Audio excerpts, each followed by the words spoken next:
Learn how to improve attraction and retention of top talent by doing wellness check-ins with co-founder Karen Unland from Taproot Publishing on today's episode of the Executive Wins Podcast. Welcome to the Executive Wins Podcast, where senior leaders share their biggest wins so you can get inspired and grow your business. Here's your host, Gordon Shepherd. Welcome to the show. I'm your host, Gordon Shepherd. And before we get started, I just want to say thanks. Thanks for listening and being the type of leader who wants to learn how to get more wins in business and in life. On today's episode, you'll learn how co-founder Karen Unland from Taproot Publishing is attracting and retaining top talent by doing wellness check-ins at the beginning of every meeting.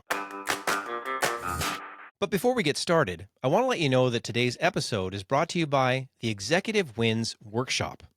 Now, in this high-impact workshop, senior leadership teams learn how to reverse engineer past wins in a structured way so they can get more wins in the future. This highly interactive session is for senior leaders who want to improve profitability, processes, communication, and a whole lot more. I'll be your instructor, bringing 25 plus years of experience and a proven system that will help you get fast results in your business. It's available in half-day, full-day, and customizable formats, and it's really good for team building and corporate retreats. There's also a multi-level version. It's called a wins audit, and that's where I interview managers and employees at all levels of your organization, and I find out how they get their wins. And then I bring that knowledge back to the executive team so they can use it to take action. Visit executivewins.com/workshops to learn more. And now on to today's show. We are just so lucky to be joined by Karen Unland, the co-founder of Taproot Publishing, a local phenom in Edmonton, Alberta, Canada, that publishes in-demand stories, newsletters, podcasts, and a whole lot more. She's also a values-driven leader who is scaling her business by building a really strong work culture. In this episode, Karen shares a win that we can all learn from. At the beginning of every staff meeting, she does a wellness check-in with each person on the team. And not only will you hear about how she does it, but she also shares the core values that led to this best practice and how it is ultimately helping her company to grow by attracting and retaining the right people. And now here's Karen Unland with her executive win. Karen, welcome to the show. It's great to be here, Gord. Thanks so much for having me. Well, and I'm really glad that if you're here too, because I know that the other leaders that are listening to this today are going to get a ton out of what you're about to talk about here today. But many of the people listening aren't going to know who you are and what you do. So if you could take a moment to please introduce yourself and tell us about your work, that'd be great. Sure. So my name is Karen Unland. I'm the co-founder and COO of Taproot Publishing. Taproot Publishing is a media company in Edmonton. Our flagship publication is Taproot Edmonton, and we set out to provide reliable intelligence to people who live in the Edmonton region. We want to inform people and connect people and inspire people with information about what's going on in their community, and that it manifests itself in a whole bunch of newsletters that we publish every day, and a podcast about City Hall, and original stories from our team of journalists who pay attention to what's going on. It's a remarkable venture that you are putting forth at this era of journalism. It's amazing that you're doing what you do. It's influenced me enormously in the work that I do. The roundups that you do around events in business have been a huge influence on what I do, which has been great. The municipal coverage and then even the tech coverage, and I'm just picking off parts, so you can hear me just sort of picking away at parts of what you're doing.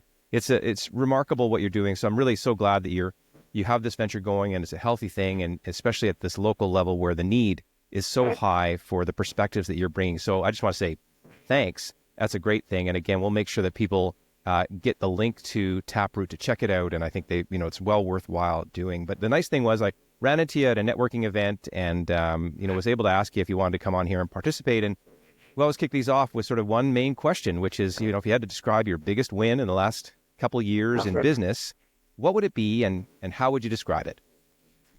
So the way I would answer that question is we've done a lot of hard work that is ongoing work on establishing a process for truly living our values at Taproot and conveying those values to our team as our team has grown. And our team is almost always remote. So it's the comparison that I would draw is I came up through journalism and always worked in a newsroom, which was like an open office kind of concept where and with really clear norms and hierarchies and sort of like communication by osmosis. And we'll talk maybe later about how much unhealthy culture there is in a typical newsroom. And a lot of the things that we're trying to do at Taproot are really in opposition to trying not to commit the sins of the fathers, so to speak. But it's very different to be running a news organization when you're not in the same room, which is the case for most mainstream news, some places these days now, post-COVID. And then to try to like just build in the kinds of values that we want people to embody, not just parrot or not just know that when we onboard them, there's like a deck that has these words in it. So neat to hear about your lived experience, right? Studying those decades in your traditional news setting. Mm-hmm. I think I remember years ago when I worked in the media business, I don't think I ever worked for a trained manager. I don't know that anybody ever went to do management training. And so that by osmosis thing, I can completely relate to. I just, you've seen it and we see the peaks and valleys that it creates with these spectacular highs and then those disastrous stories that everyone needs to write the book about, maybe when they retire or sooner, if that's possible for sure. Yeah. And so you've set out to do it differently. You're sort of at the helm in a sense of running your own thing now, and you want to do it differently. And what would you say the win is for you then? Because you've described this moving to remote work. What's the win that you've gotten these last couple of years? So the win is this process, this practice that we adopt with every meeting, which is called a wellness check. And it's kind of a temperature check. We'll have it in the show notes because it'll be easier for you to look at than for me to explain. But it's 4 squares or rectangles that range that go struggling, surviving, thriving, excelling. And the struggling and surviving are kind of orange and yellow, and the thriving and excelling are various shades of green. And then on each of those indicators is also some words to help people situate themselves in how they are. And before we have any meeting at Taproot, we ask the participants to go around the horn and say what their wellness check is, like what their state of mind is. And it seems like a little thing, but when you just start a conversation saying, how are you today? And people say, fine, you get no information. And we're also kind of trained to hear that, fine, oh, okay, let's go, let's do the work, right? And so we are depriving ourselves of useful information to know how someone is that day, how they're showing up at work. And they're deprived of an opportunity to feel like we actually care about the answer. So, I mean, I can't admit I'm struggling at work, can I? Like, Yeah. what miracle have you pulled off here that somebody would feel comfortable or confident enough to say that? Because I certainly have come up in what you described. I'm fine. Let's move on. Let's get to the task. And then whatever, it leads to underperformance or whatever those things are. So, and just remind me of the 4 again, but I just want to pick on struggling for a second. But go ahead. What are the 4? Yeah. Struggling, surviving, thriving, excelling. Just struggling just with that one alone. So someone's in your meeting and they're like, okay, you know what? Thanks for asking. I'm struggling today. Mm-hmm. What's the reaction in the meeting when somebody says that one? The reaction is typically to down tools and say, do you want to tell us more about that? Do you need to, do you want to leave the meeting and we'll talk separately? But I would say, you make a good point. we rarely hear struggling, even though probably sometimes that's how people are. One of the things I think that helps us get that true answer from people and give them the psychological safety to admit, or not even admit, to reveal or say that they are struggling, is that we will say it to my co-founder and I. If we are struggling that day, we're not afraid to tell them that's the case. And so we're modeling it's really important that people answer that question honestly. And the modeling, wait a second, leaders aren't allowed to struggle. Leaders are supposed to be, right? This is a really, I'm so glad that you're doing this, right? And I remember being in a setting where I was moderating a panel of nonprofit leaders and learning about the stigma of mental health. And, if they talked about, and one of the leaders actually said that, you know what, I have mental health struggles and I lead. So it was one of those first moments of, we're both. Yeah. And as we learn more, and I read books like Heal to Lead, and we find out about leaders and kind of what that means, you're living it. You're the living embodiment of like, no, I'm not going to do it the way I, experienced in my other work setting. I'm leading the whole thing now. And you're actually able to go in there. How does that feel for you to sort of walk the talk? Well, it's a work in progress because I probably don't admit to struggling as often as I actually am struggling. And so if I'm saying that, it's really probably very apparent to everybody that I'm having a really bad day. But I just feel like we cannot expect honesty of our team if we don't give it. And also, they need to know, like, why do we ask? It's because if someone is like entering into that day in it, like excelling, like they're really there, then they've got more capacity to do some hard things. If they're more in the yellow or the red, then maybe today is a day where we get the bare minimum done, and that's good enough because there's the company will not rise and fall on one okay day, right? I love where you're describing that. So you're saying we're going to get you at peak productivity, we're going to help you, and we're going to let you do your thing. And then when you're sort of having a moment where you need time to get to peak productivity, we're going to accommodate that as well. I don't know why I'm thinking about when we talk about our cars, like we wouldn't force our car to drive fast if something was wrong with the motor. Yeah. And our car tells us like whether we want to know or not, right? In terms of when we get to work. So that's really wonderful that you're able to support that. And when I talk about wins, for me, there's a sort of what I call the anatomy of a win. And I'd like to divide these conversations into sort of 5 major parts. And the 5 parts are, let's talk about the strategy, the work plan, the people, operations, and results that sort of go into this. So you've got this wellness check. This is very intentionally designed to have a great organization. You can see that this is intentional by the leadership to pull this in and put this into play. You're walking the talk, you're doing the thing. What is the strategy behind having a wellness check at every meeting? Well, I'm going to have to lean on you to tell me, is this strategy or tactics? Because I don't know if I know. No, let me jump in there. Like, so somewhere in there's values. Do you know what I mean? Like there's values, goals, and objectives that sort of go, if you talk about typical strategic planning ideas. Yeah. So is this a values-driven exercise? Is it the goal of productivity? If you sat down with your, 3-year plan, what's the strategy behind having this be part of it?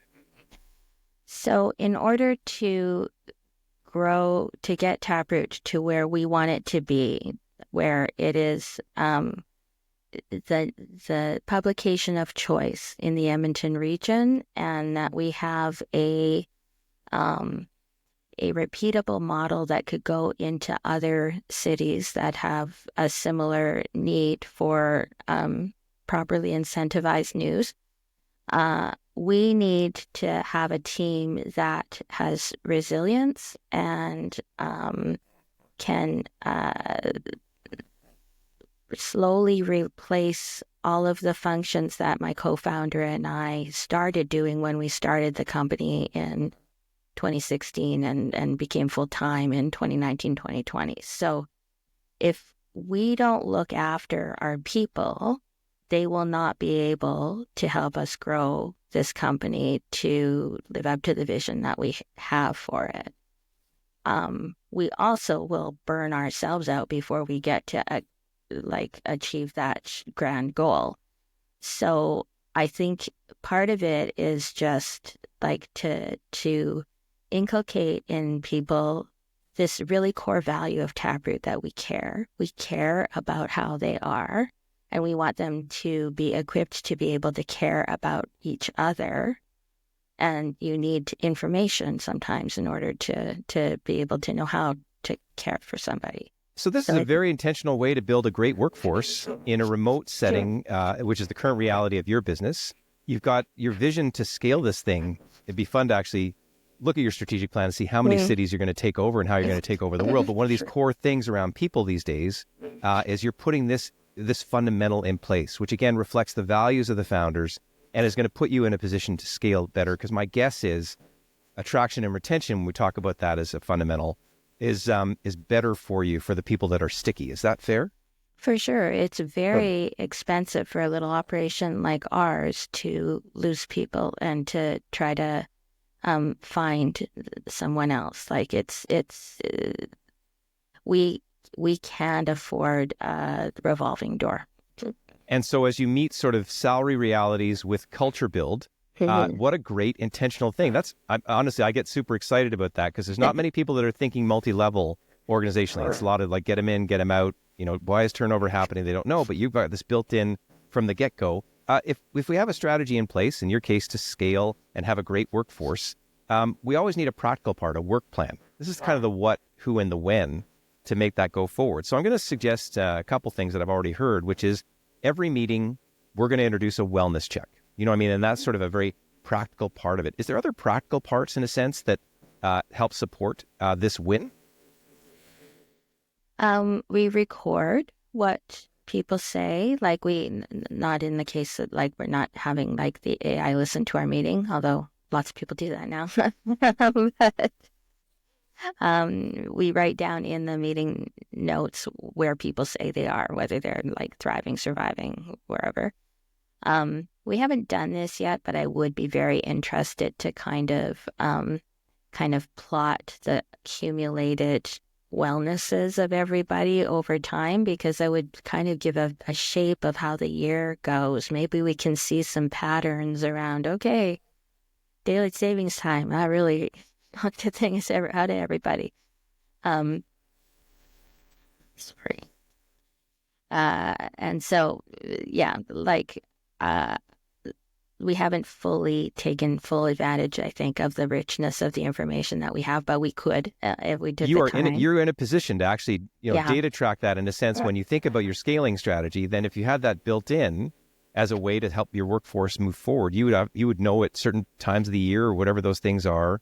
You would also know, you'd also get some indicators around when to offboard somebody, which is a very difficult thing for folks to do. But sometimes if people aren't fitting into the culture, for example, this would be another strong indicator as a way to go along as well. That's interesting. So you've got sort of you're doing it every meeting. You've got it in this table format. Again, people are going to get a chance to take a look at that as well, to learn from it in a sense. And then you've got the stats on it as well. And then you're practicing. So I can hear there's all these kind of pieces going into making it happen. The third step in there is the people that are involved to sort of make this type of win occur. Now I'm going to say, you and your co-founder, did you sit down and go, we have to do a wellness check? Like how did this, like, was it the two of you that kind of got that started, and who were the other people involved? And maybe what was the attitude of those people to make this win occur?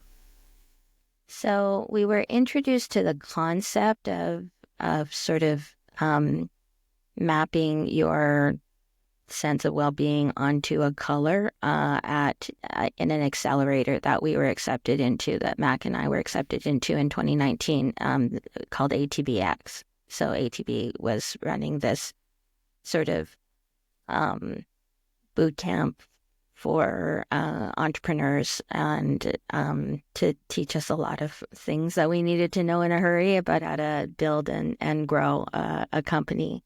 And it really resonated with us, gave us that experience of feeling safe about saying in front of a bunch of people that you're just surviving today, or perhaps even struggling, and just kind of stuck in our heads. And so my co-founder, Mac Mail, his background is actually in software development.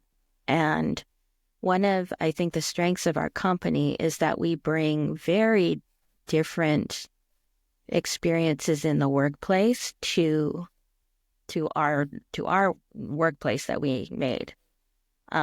So he comes from a culture of he had dozens of direct reports at one time when he was working in software development.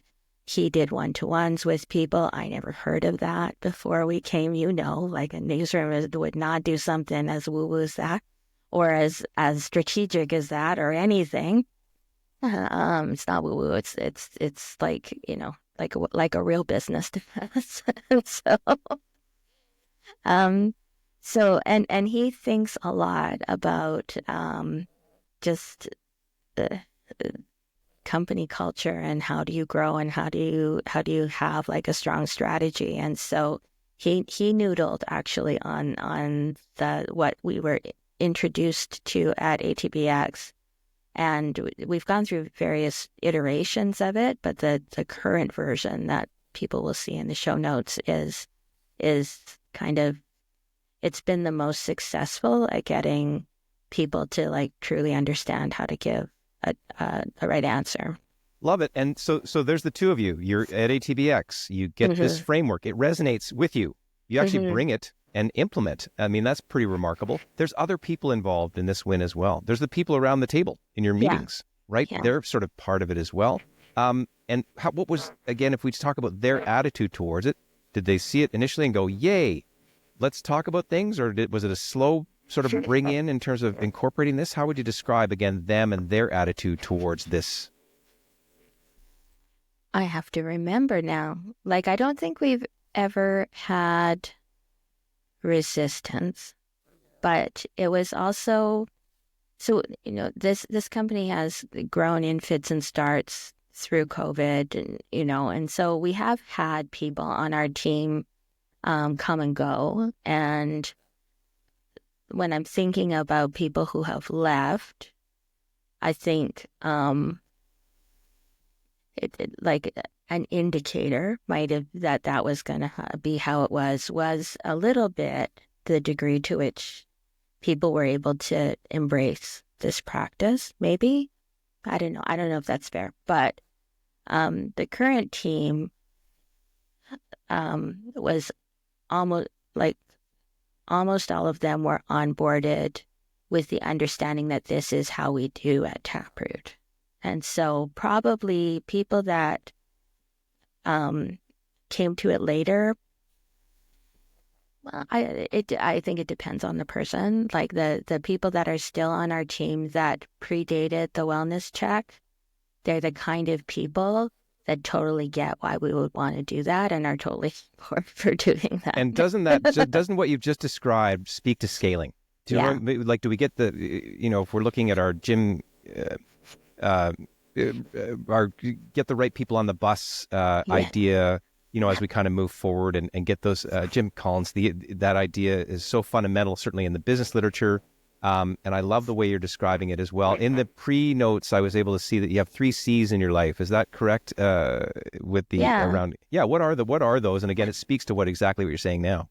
Yeah. So alongside the development of this wellness check has also been the sort of iteration and reiteration of what are Taproot's values.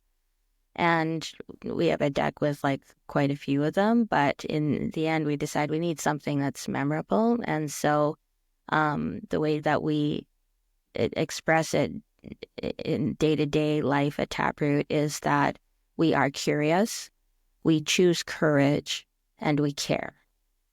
And those are kind of the rocks that help guide decision-making, on every level.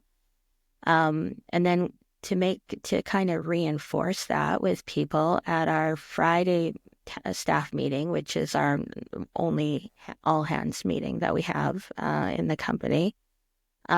We start the meeting with the wellness check, but we ask people to add on to their indication of where they are on the wellness check to say how they lived or experienced or observed one of our like curiosity, courage, or care in the past week.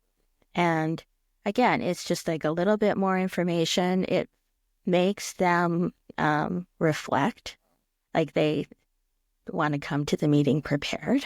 And so, and it makes me reflect and Mac and I try to take that opportunity to also do like a little bit of storytelling about here's a situation where I needed courage and or here's where curiosity served me well, or here's how I really noticed that X was showing such good care for Y, right? I love where you're going with this. And again, it's not just a wellness check. It's a wellness check based on these fundamental values at a time when you are onboarding people into your world with all of this really, really clear. So when we speak to certainly business successes, this is a massive foundational piece that you can see how you've taken the time to kind of get into it. But now it's sort of, I'm going to say, a non-negotiable from what I can see for what you're talking about. Is that fair? That is fair. Yeah. It's really important to us that, and it's taken a long time to get here, and we and sometimes we just don't fully embody it as well as we would want to. It's like it's not perfect, but I've never worked anywhere that was this intentional about making sure that people felt safe to say how they really are, and that the mission, vision, and values were not just a thing that was like on the wall. And that's really important to us. I've been 9 layers deep from the CEO getting one of those strategic plans handed in my lap to go tell my unit of 9 people or whatever, and I didn't even understand the words, and I just sort of had to go through that agonizing moment of trying to say, well, how can we make it our own? And it was such a horrible exercise. But in fact, you've got a chance to build it, influence it directly, live it every day. And that's the people component. Operationally is the 4th step, and we want to be able to allow these things to be in place. So I'm going to say operationally, for example, you have a one-page chart in a sense that has these colors on it that allows people to kind of see what's there. You have this operational chance to sort of track information. Are there any sort of other things around it operationally that are like policies and procedures or things that are operational components that allow you to pull this win off? I think just the consistency of that this is how every meeting starts, that this is how the Friday meeting is after we go around the horn and ask people for their wellness check and their values story or their values demonstration. We do some updates on KPIs and stuff like that. And then the rest of the meeting is wins and gratitude. It's like that, like every other meeting is about solving problems. That Friday meeting is about celebrating what went well or praise that we've heard from people or what have you. And then we end that meeting with curiosity. Like we ask our team, what are you curious about? So that they have a chance to say, why are we doing this? Or you mentioned that and I don't even know what that is. Tell me more about that. So it's just like one more chance to say that we truly do walk the talk. And here we are walking the talk. Fantastic. And the 5th step finally is how do you measure the results? So you've got this win.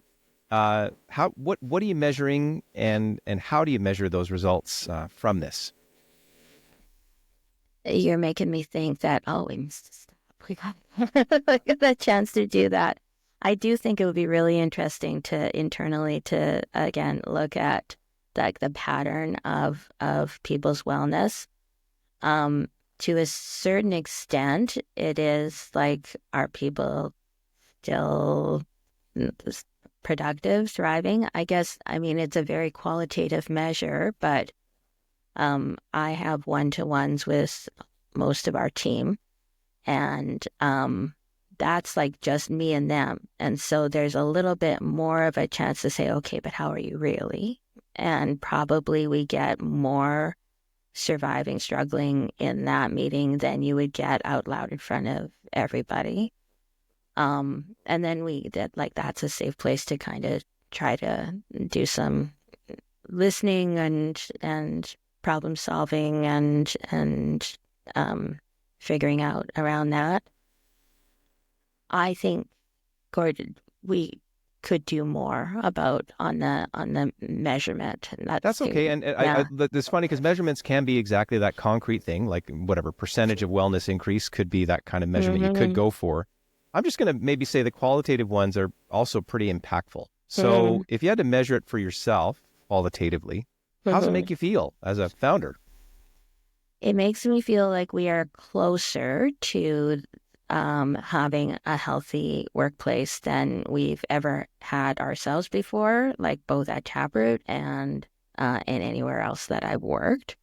It also makes me feel that there's still lots of room for improvement. Like this is an infinitely perfectible thing. And if you ever stop trying, that's like an indication in itself. So we'll keep working on this, but so far, I think that it makes me feel like that we are living our values, that it is, inherently curious to actually want to know how someone is and not just do a nicety. And it shows that we care about people when they answer that question, and we try to make room for the courage to admit that things are not great.